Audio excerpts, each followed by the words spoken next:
Rats are smart. They're so smart, some are getting objects to activate the trap like this.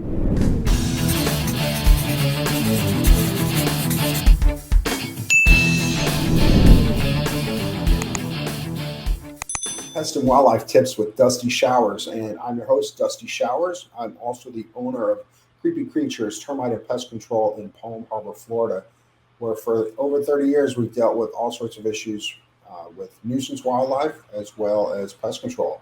And I wanted to do this video for quite some time, and you may have seen this on the internet where people are claiming to use, for rat poison, they use either baking soda or plaster of Paris. And I'm super curious about how this works, because all the videos that I find, interestingly, are people showing how they're making this stuff, putting it together. They have rats. They even show rats eating it, but nobody ever shows the rats dying of it. So the idea is you mix plaster of Paris with something like sugar or cocoa powder and things like that, and the plaster hardens inside the rat and kills them.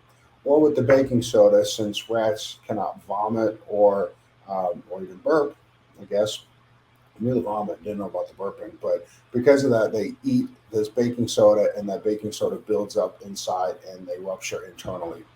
Now, being in the wildlife and pest control business for a long time, you've always heard stuff. People always say, put ammonia out, put peppermint out, put this out, put that out, put mothballs out, and hardly any of it ever works. So when I look online and I see all these people talking about using baits such as plaster of Paris and baking soda, I really have to wonder what happens, and is this really something that works? And so what I did was I went online and I'm looking for research. I'm looking for scientific studies that explain whether or not these things work.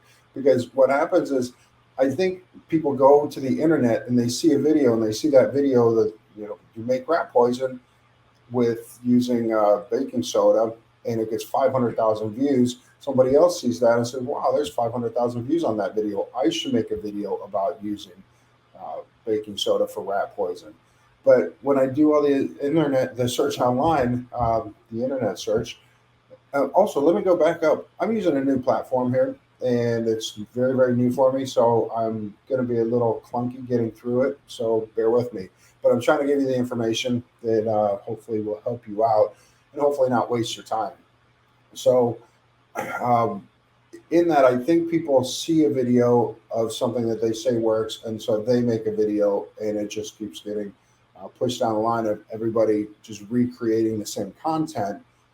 However, there's no scientists that are saying this works. And I even went another step. I went into a Facebook group of pest control business owners that I'm a member of, and I know the answer. I clearly know the answer. And I knew that I'd get made fun of, but I went into this forum of pest control owners, and I said, hey, I've seen a lot of stuff online of people mixing baking soda and plaster of Paris and using it as a rat poison. Is there any scientific research to back this up? That's what I asked, is there any scientific research that backs this up? Because I can't find any. And basically, they just laughed at me. So here's the thing. People come down on the pest control guy and they say, oh, we're just money hungry and we want to pollute the environment, and that's why we use all of these horribly toxic products. But the truth is that we want to do the best job in the shortest amount of time, and obviously, like any company, for the most amount of money that's reasonable.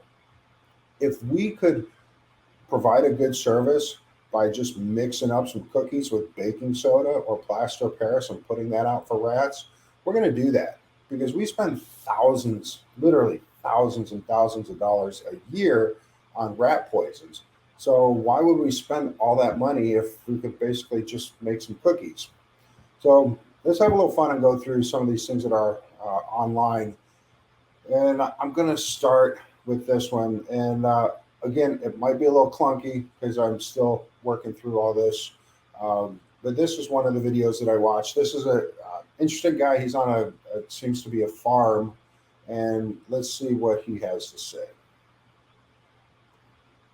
here. So those rats I got, I baited it, and there's strong evidence right here that they ate it. And with rain, they're going to get water, and hopefully it'll stop them up and kill those. No, they don't need water because now the inside is I'm going to check moist. the barn here. I've got the pail of water here, and I've also got the pail of plaster with the cocoa powder. Now, there is strong evidence that something has been in there. Don't know what, but I do have the trail cam right here. We're going to look at that.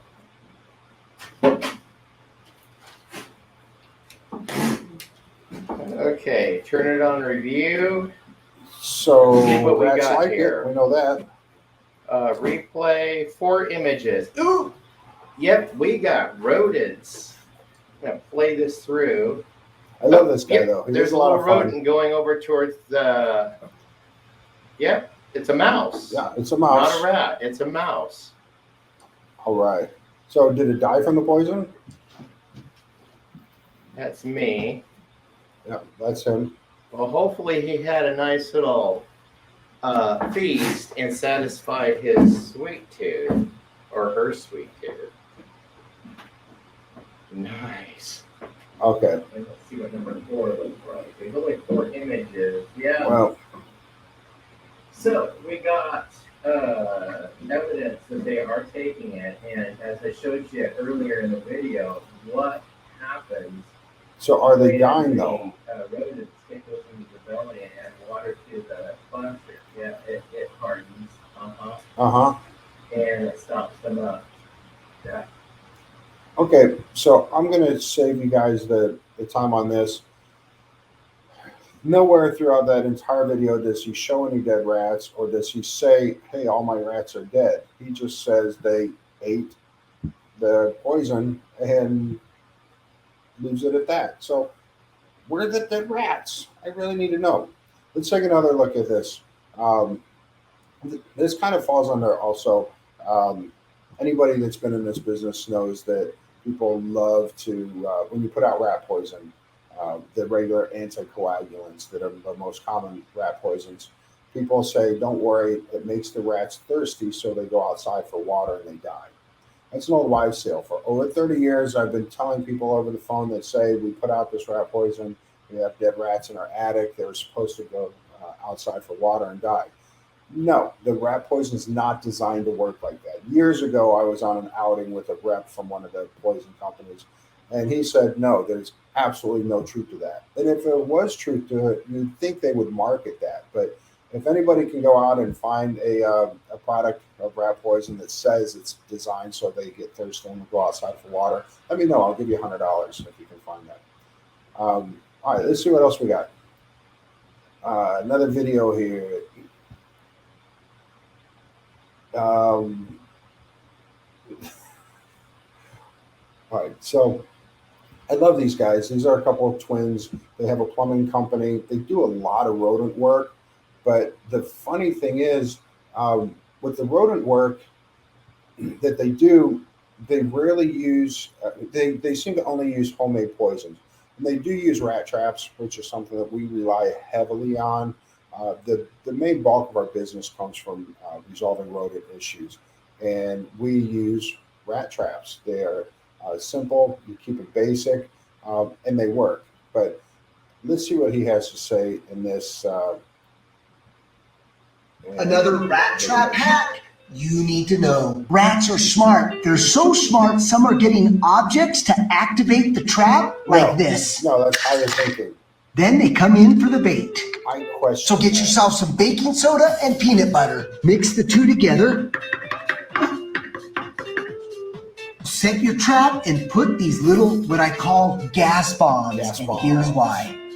The reason why I call these gas bombs is because mice and rats can't pass gas. So when they eat this baking soda, it causes internal pressure, eventually killing them. Another rat trap hack you need to know. Rats are smart. They're so smart, some are getting objects to activate the trap like this. All right, so basically you're killing rats by giving them gas. again, I like these guys and they have great information. I've looked at a ton of their videos, but I'm trying to find evidence of this actually working. And while they employ this, and I don't know if this is a workaround, uh, because they might not be, and I don't know this at all, but they might not be a licensed pest control company. And I believe they're in Los Angeles. And so maybe they use homemade rodenticides as a workaround, because they don't have a license to get a regular legitimate pesticides. I don't know if that's true or not, but that's the only reason I can think of them making their own stuff that probably doesn't work, as opposed to using something that absolutely does work. Um, Another interesting thing they point out in uh, actually another video is saying that rats are getting beefier and so they can get out of traps easier. And it's interesting. I don't know what evidence there is of rats getting beefier. These are things that somebody says it and then somebody replies to it, and it just keeps going on. And before you know it, half the country is saying, wow, the rats are getting beefier, because it showed up in the New York Times because this pest control company said that rats are getting beefier. It's kind of a tangent, but my point is that people say things with no scientific evidence to back them up, but it sounds really good. But the other thing that really struck me with this is he said that rats are learning to take sticks and other objects and set the trap off. I'm super curious to see what the scientific evidence of this is, because that shows higher thinking, and you typically only get that in primates like people, certain kind of monkeys, crows. Octopus might be on there, but that really displays a different level of thinking. So um, I don't know if this is true or not, but if anybody has any evidence of rats using higher thinking and not just an accident where they picked up something and accidentally set off a trap, I'd like to know a little bit about that. Um, so basically, um, we've got a lot of people on the internet just wasting their time on stuff.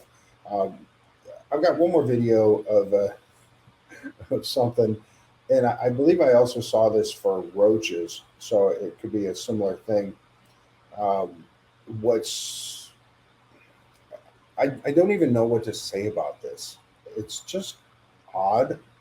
So let's see what we got here. Watch this with me. Mosquito coils. This is used for keeping rats away. It's a super interesting video. It's 3 minutes and 18 seconds. I'm not going to show you the whole thing, so we'll probably just try to skip through it. But you get an idea of what's going on here. So you take these coils.